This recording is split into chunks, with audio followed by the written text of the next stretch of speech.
இறைவா சேனலுக்காக தனிப்பட்ட முறையில் 2026 இந்த ஜூலை மாதம் 12 ராசிக்காரர்களுக்கு எப்படிப்பட்ட சாதக பாதகங்களை தரப்போகிறது என்பதை இப்பொழுது தனித்தனியாக பார்க்கலாம். சிம்மராசிக்காரர்களுக்கு மிகப்பெரிய மேன்மைகள் இப்போது உண்டுங்க. மாதம் முழுவதும் தசம அங்காரகா என்கின்ற அமைப்பில் உங்களுடைய ராஜயோக அதிபதியான 9ஆம் அதிபதியான செவ்வாய் 10ஆம் இடத்தில் இருப்பது என்பது தர்மகர்மாதிபதி யோகம். முதல் 15 நாட்கள் லாபஸ்தானம்னு சொல்லப்படக்கூடிய 11ஆம் இடத்துல இப்போது சூரியன் வலுவாகவே இருக்கிறார். உண்மையில் சொல்லப்போனால் பூர நட்சத்திரக்காரங்க நல்லா இல்லை, மக நட்சத்திரக்காரர்கள் போன வருஷம் முழுக்க நல்லா இல்லை, இப்போ போன மாதத்துலேருந்து லேசாக கொஞ்சம் எனக்கும் நல்லது நடக்குதுன்னு இருக்கிறீங்க. உத்திர நட்சத்திரக்காரர்களுக்கு அட்டமத்து சனி எந்த விதமான கெடுதலையும் பண்ணவே பண்ணாது. இதை நான் அடிக்கடி சொல்கிறேன் எல்லா இடங்கள்லையும். அதாவது ஆனால் உத்திர நட்சத்திரக்காரர்களுக்கு ஒரு இது உண்டு, எப்பா என் நட்சத்திரத்தை மட்டும் சொல்லவே மாட்டேன்றீங்களப்பா அப்படின்னு சொல்லிட்டு. உங்கள் நட்சத்திரம் கன்னி ராசியில் தான் பெருசாக வரும், ஒரே ஒரு பாதம் மட்டும்தான் சிம்மத்தில் வரும். இந்த சிம்ம மைனாரிட்டியை பற்றி நம்ம இன்றைக்கி பேசணும். மெஜாரிட்டி மக நட்சத்திரமும் பூர நட்சத்திரமும் தான். ஒரு சின்ன பாதம் சின்ன பகுதி தான் உத்திர நட்சத்திரம். அதனால் சிம்ம ராசியில் உத்திர நட்சத்திரத்தில் பிறந்தவங்க மைனாரிட்டி. உத்திர நட்சத்திரக்காரர்கள் உடைப்பட்ட நட்சத்திரக்காரர்களுக்கு அட்டமத்து சனி பெரிய பாதிப்புகளை செய்யாது என்பதை அடிக்கடி சொல்லி வருகிறேன். அந்த அமைப்பின் அடிப்படையில் உண்மையிலே உத்திர நட்சத்திரக்காரர்களுக்கு பெரிய பாதிப்புகள் எதுவும் இந்த மாதமும் இருக்கவே இருக்காதுங்க. எல்லாத்தையும் சமாளிக்கக்கூடிய அமைப்புகள் உண்டு. மாதத்தின் பிற்பகுதியில் வெளிநாடு வெளிமாநிலம் போன்ற தூர இடங்களுக்கு பயணம் போக வேண்டியிருக்குங்க. சிலருக்கு மேற்கு நாடுகளுக்கு போகிறது, சிலருக்கு வடக்கு மாநிலங்களுக்கு போகிறது. அதன் மூலமாக நல்ல பயணங்களின் மூலமாக நல்ல மேன்மைகள் இருக்கக்கூடிய தன்மைகள் இப்போது உண்டு.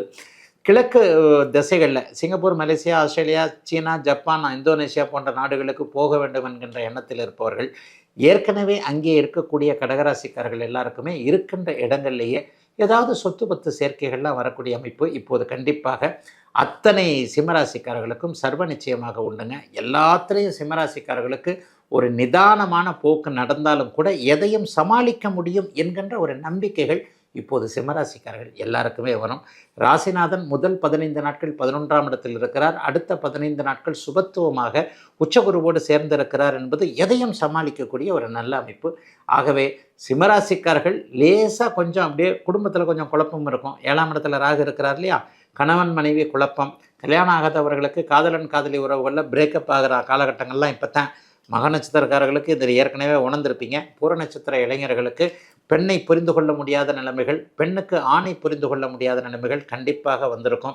அல்லது சில பேருக்கு காதலில் ஏற்கனவே இருந்து வந்த அத்தனை அமைப்புகளும் அப்படியே நெகட்டிவாக இருக்கக்கூடிய தன்மை. சிலருக்கு நண்பனுக்கு உதவ போய் ஒன்று நான் இப்படி போய் சிக்கலில் மாட்டிக்கிட்டேன், பாருங்க அவர் பாட்டில் ஜாலியாக இருக்கிறாரு, நான் அவர் கடனை கட்டிக்கிட்டு இருக்கேன். இந்த மாதிரி நண்பர்கள், காதல் சம்பந்தப்பட்ட விஷயங்கள், குடும்ப விஷயங்களில் கொஞ்சம் மன அழுத்தங்கள் இருக்கும்.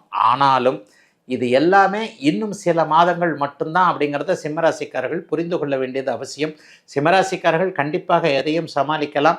உத்திர நட்சத்திரக்காரர்களுக்கு கெடுதல்கள் இல்லாத, மகம் நட்சத்திரக்காரர்களுக்கு கெடுதல் இல்லாத, பூர நட்சத்திரக்காரர்களுக்கு சின்ன சின்ன மன அழுத்தங்கள் இருக்கக்கூடிய மாதமாக அமைஞ்சிருக்குங்க ஜூலை மாதம் சிம்மராசிக்காரர்கள் எல்லோருக்கும். 12 ராசிக்காரர்கள்லையும் எல்லாரும் நல்லா இருக்கிறாங்கன்னு சொல்ல முடியாது, எல்லாருமே கெட்டு போயிருக்கிறாங்கன்னு சொல்ல முடியாது. சாதகமற்ற பலன்கள், சாதகமான நல்ல பலன்கள் எல்லாருக்குமே மாறி மாறி நடக்கக்கூடிய இந்த சூழ்நிலையில் வரப்போகின்ற இந்த ஜூலை மாதம் எனக்கு எப்படிங்க ஐயா இருக்கும்? ஏதோ ஓரளவிற்கு ஒரு சர்வைவல்னு சொல்லக்கூடிய அளவிற்கு பிரச்சனைகளை தீர்க்கக்கூடிய நிலைமைகளில் இருக்குமா? அவரவருக்கு பலவிதமான கவலைகளிலே நான் அடிக்கடி சொல்லுவேன், வயதிற்கேற்றார் போல தான் பலன்கள் நடக்கும்னு சொல்லுவேன். ஒரு 15 வயதில் இருக்கக்கூடிய ஒரு பள்ளி பருவ மாணவனுக்கு என்ன நடக்கும்? 10th நல்ல மார்க் எடுப்பனா, +2 நல்ல மார்க் எடுப்பனா, +1 நல்ல மார்க் எடுப்பனான்னு தான் இருக்கும். அதை ஒரு 2 வருஷம் 3 வருஷம் தாண்டிட்டா காலேஜ் வாழ்க்கை நல்லா இருக்குமா? காலேஜை விட்டு கரெக்டாக செமஸ்டர் அரியர் எதுவும் வைக்காமல் நான் கரெக்டாக வெளியே போவேனா அப்படின்ற மாதிரியாக அந்த பதின்ம பருவம்னு சொல்லப்படக்கூடிய 20 வயதுகளுக்கு உட்பட்ட பருவத்தில் இருக்கும். 20 வயதை தாண்டியாச்சுன்னா என்ன வரும்? லவ் தான், வேற என்ன? சோஷியல் மீடியாவில் அப்படி பண்ணலாம், இப்படி பண்ணலாம், இன்ஸ்டாகிராமில் அப்படி ரீல்ஸ் போடலாம், அது போடலாம், இது போடலாம், ஆணை கவரலாம், பெண்ணை கவரலாம், ஆண் வேணும் பெண் வேணுன்ற மாதிரியாக காதலன் காதலி உறவுகள். இதே 30-35 வயசாச்சுன்னா கொஞ்சம் வாழ்க்கையை பற்றின ஒரு கவலைகள் வரும். திருமணம் ஆகலையே, அல்லது திருமணமாகி இன்னும் செட்டில் ஆகலையே, ஒரு வீடு வாங்கலையே, வண்டி வாங்கலையே, வாகனம் வாங்கலையே, அல்லது குழந்தைகள் இப்போ தான் 2 இவ்வளோ தான் சின்ன சின்ன குழந்தைகளாக இருக்குது, இதை நல்லா வளர்த்து ஆளாக்கணுமேன்ட்டு அவரவருடைய வயதிற்கேற்றார் போல தான் 12 ராசிக்காரர்களுக்கும் விதவிதமான கவலைகள் எல்லாம் இருக்கின்றன என்பது தாங்க உண்மை. உண்மையிலேயே சோஷியல் மீடியாவை அதிகம் பார்க்கறது ஒரு 35 வயது மேற்பட்டு ஒரு 50 வயதுகளில் இருக்கக்கூடிய அந்த பருவ வயதுக்காரர்கள் தான் இந்த ராசி பலன் வீடியோக்கள். அதை ஒன்று அடிக்கடி உண்மையில் ஒன்று சொல்லுவேன், அஷ்டமச்சனி ஜென்மச்சனி நடக்கக்கூடியவர்கள் மட்டும்தான் அதிகமாக ராசி பலன்கள் வீடியோ கண்டிப்பாக பார்ப்பீங்க. உண்மையிலே பாருங்கள், இப்போ சிம்மராசிக்காரர்களும் மீனராசிக்காரர்களும் தான் அதிகமாக ராசி பலன் வீடியோக்கள் பார்ப்பீங்க. கீழே கமெண்ட்டில் பார்த்தாலே தெரியும். அது மட்டும் கொஞ்சம் கூடுதலாக வியூஸ் போகும். ஏன்னா 12 ராசிகள்லையும் இந்த கோச்சார பலன்கள்னு சொல்லப்படக்கூடிய இந்த வருட பலன்களாக இருக்கட்டும், எதாக இருக்கட்டும், மாத பலன்கள் இப்போ சொல்கிறோம் இல்லையா, இதில் பூரண ஆதிக்கத்தை செலுத்தக்கூடியவர் சனி பகவான் என்று இருக்கின்ற 2.5 வருடம், குறைந்தபட்சம் 2.25 வருஷத்துலேருந்து 2.5 வருஷம் ஒரே ராசி மேலே இருக்கக்கூடிய இந்த சனி பகவான் தாங்க. அதனால தாங்க சனினாலே கொஞ்சம் பயமாக இருக்குது.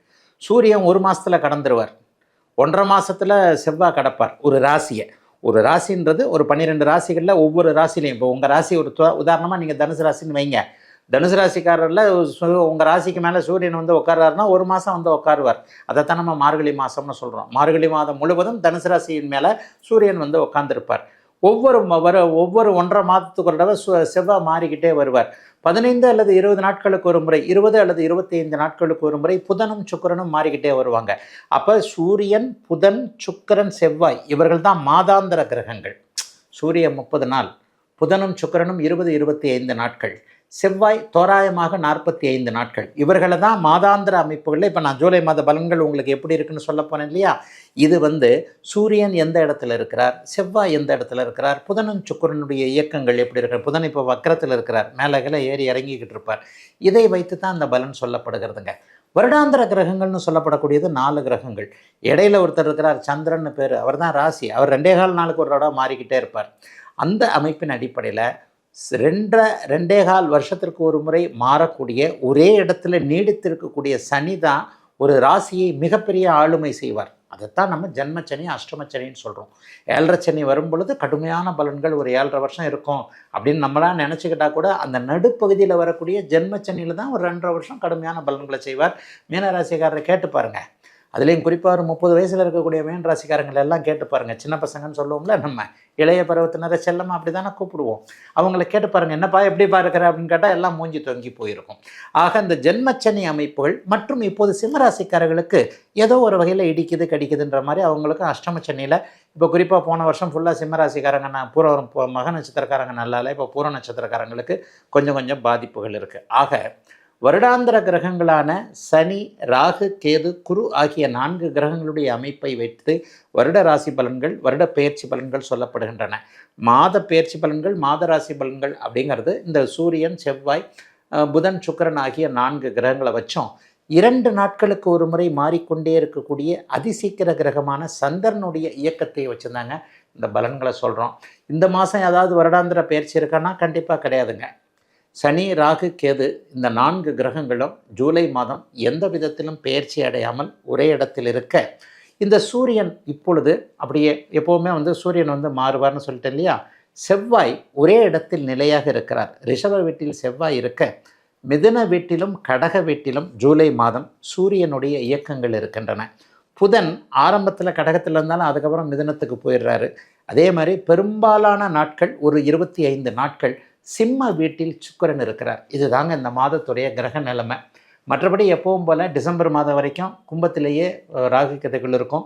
மீனத்தில் இப்போது உச்சகுருவின் பார்வையில் சனி இருக்கிறார். கடகத்தில் உச்சகுருவாக இருக்கிறார் குரு பகவான். ஆக இவர்கள் இன்னும் ஒரு வருடத்திற்கு இதே மாதிரியான நிலைமைகளில் தான் இருப்பாங்க.